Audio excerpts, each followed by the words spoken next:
Hi everyone. So this video, it's a follow-up video to an earlier video that I did showing you how to create a new account in case that you were a new user and you needed to register. That was the first video, and we stop here at this very page. So this is the page that you're gonna land once you log in with the new account that you just created. Or if you're a returning user that already have an account, once you log in user using our link for our online portal, this is where you're gonna land, and this is your dashboard view, and here's where you're going to be able to create your very first application. So this video today, what I want to show you is how to create that very first application, right, for the ARPA World Class grant. But before I get into the application, I just want to show you a couple of things in here. So I'm going to point your attention to this about ARPA button. If you click there, it's going to open up this flyer, and this flyer is going to give you an overview of how the ARPA World Class grant works. So there are two steps basically. The first step is that you have to create your initial application, and that initial application is called eligibility request. And this step number one is the one that I'm going to be showing you today in this tutorial video. So the way the whole ARPA process work is that you have to submit your provider application. This is an application that is done at a provider level. So once you do that, our staff will review it, approve it, or reject it. If this application gets approved, then you go to a step number two, which it opens up the opportunity for you to apply for different grants. And the grants opportunities are down here. You're going to have the opportunity to apply for educator bonuses. You're going to have the opportunity to apply for a child success and classroom service grant or a continuous quality improvement grant. I don't want to get into the details of this application yet because the main focus of today's video is just to show you how to do a step number one, and we'll do further videos once we get to the point of do number two. So I'm going to close in here and return back to the main dashboard. So to create your account, or sorry, your first application, what you're going to do is you're going to click on this blue button that says new eligibility request. I'm going to click there, and this takes me to the application. So this is how the application looks like, and here's where you can complete your application. Before I get into the application details, I want to show you something that is really cool here in this portal, and that is this screen help. So wherever you see this live saver icon, yellow live saver, you can click in there and you can click in show guide. And what that's going to do is pretty much what I'm doing here. I'm giving you a tutorial of how to complete your application. Well, this is a tutorial that is at your fingertips, and you can click on that and get this on-screen guidance at any time. So it's going to tell you step by step what you have to do to complete the application. If you click next, it's going to take you over the entire application until you complete the whole application. I'm going to skip it for now. Just wanted to show you that that's out there. This blue lifesaver icon, you can always go there if you have any questions.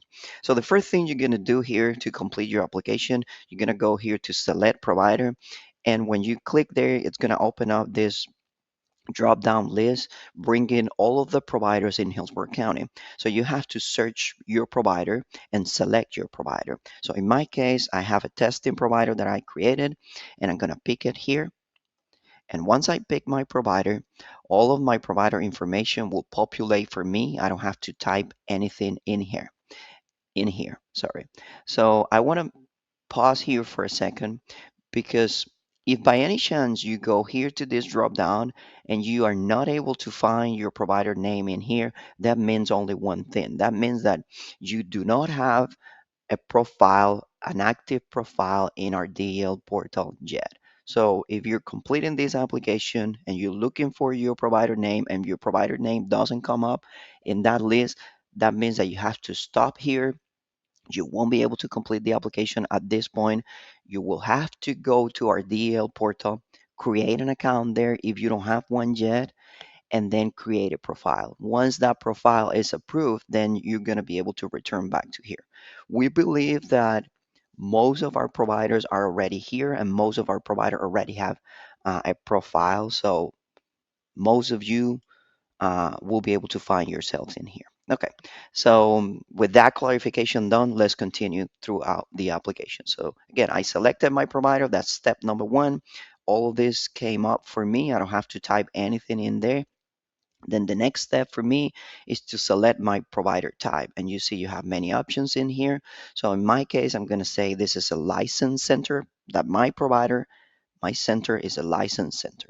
Then next, I have my quality activities down here, and they all come checked by default. What this means exactly is you're checking here what grant opportunities you will like to apply once this initial application is approved. Our recommendation to you is that don't uncheck any of them, leave them all checked because you don't want to stop yourself from having the opportunity of applying in the future for one of these grant opportunities. So leave them all checked, and then once you get approved, you'll see if you apply for one or the other. But to start with, you want to leave them all checked. Then the program year will come by default as 22-23. You don't have to make any changes there. And then we have some extra questions in here regarding your teachers are your center. So the first question is asking you to give us an estimation of how many educators or teachers you think in your center will be interested in applying for the pre-K class and the infant toddler class training, which they both combined give you a bonus, or it will give that teacher a bonus of $1,200. So this is only for those teachers that you know will be taking both training. So in my case, I'm going to say that, for example, I have two teachers in my center that I know or that I'm anticipating they're going to be taking those two trainings. And then down here, it breaks them down by the two stipend, each of them $600. So it asks you how many teachers are interested in completing only the pre-K. So if you already listed up here a teacher that is taking both, you don't want to list it here again. This is another teacher, a different teacher that will be only taking the pre-K. So in my case, I'm going to say one, that I have one teacher in my center that's going to take the pre-K and another two that will take both. And down here is the same thing. How many teacher will be taking the infant toddler class training? And I'm going to say that one more, it's going to be taking that. So I have a total, I'm anticipating a total of four teachers in my center that will be taking some sort of training. Now the next section, it's more of a survey information, general information for our knowledge. And so we want to know how many educators are currently employed at your center. I'm going to say that I have teachers on my center. And then how many vacancies do you have? And I'm going to say I have two vacancies. So total, my roster, it's 10 teachers, but I have two vacancies. So it asked me here if I'm currently experiencing difficulties hiring any teachers, instructional staff. So I'm going to say yes because I have two vacancies that I need to fill. And then if I answer yes, the next question is, what vacancies are you trying to fill, and for what position you're having trouble hiring? So I'm just going to say I'm looking for a BPK lead instructor, and I'm looking for a teacher assistant. And that's going to be different for everybody, right? You may even answer no, but in my case, I'm just going to pick that. Then the next question asks me how much my staff, my teachers are making, are earning. So I'm going to say that in my center, they make between 13 or $15 an hour on average. Now, the following question, it's on regards to the original ARPA grant that we already have, ARPA grant round one and round two. And this, again, this is more of a survey to have some idea of what you did with that fund and what that represented for you. So your answers here, there's no right or wrong. It's just, again, it's a survey. You're gonna just answer whatever applies to you. In my case, I'm going to say that I use that money for financial bonuses for educator and for other things. So now we get to the bottom of the application, and this is probably the most important section in the application because here I'm going to answer the eligibility question. So the first eligibility question, it's asking me if I have a contract with the coalition, if my center has a contract with the coalition, whether it's an SR or a BPK contract. I'm going to say yes, that my center do have a contract. The second question is, are you under investigation or being convicted of child care fraud? I'm going to say no. The third question is, are you on the Florida Child Care Food Program disqualified list? I'm also going to say no to that question. Fourth question is that if I had a contract terminated or revoked in the last 5 years with the Early Learning Coalition, I'm also going to say no. And finally, it's asking me if I have submitted a W-9 and direct deposit form for payment. So I'm going to say yes, that I have submitted a W-9 before in the past. Once you say yes here, it's going to ask you to list when was the last time you submitted. So this is a day field, and I'm just going to pick a day here. So I'm going to say that the last time I submitted a W-9 was on December 1st of 2022.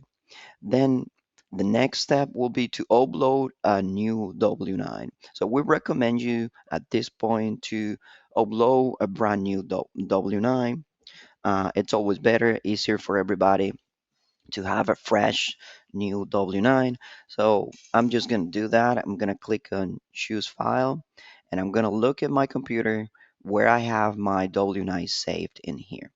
So I'm going to pick this document. I'm just uploading a blank document for the sake of this training, but please, you will be uploading your real W-9.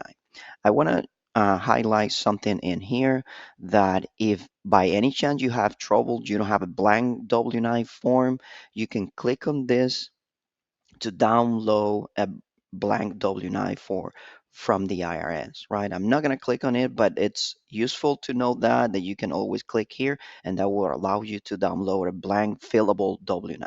So now that I submitted my W-9 and another clarification here, this W-9 that I'm submitting at this step is the center W-9, is the business W-9, right? This is not my W-9 as a director or as a teacher. This is the W-9 for my center. So final step on the application is to sign here at the button, and this is your electronic signature. If you don't like the signature that you just did, you can always click here clear and just redo it again. So I'm just gonna do it again. After I sign it, I'm gonna say yes here, and I'm just confirming that my electronic signature is as good as my real physical signature in a piece of paper, right? And we're done with our application, right? So we are at the very end of our application. So all I have to do next is click on this save and submit button. We don't have any extra submit button. So once you click on save and submit, the application should go through if I didn't forget to complete all of the required fields. So let me click on save and submit, and it's loading.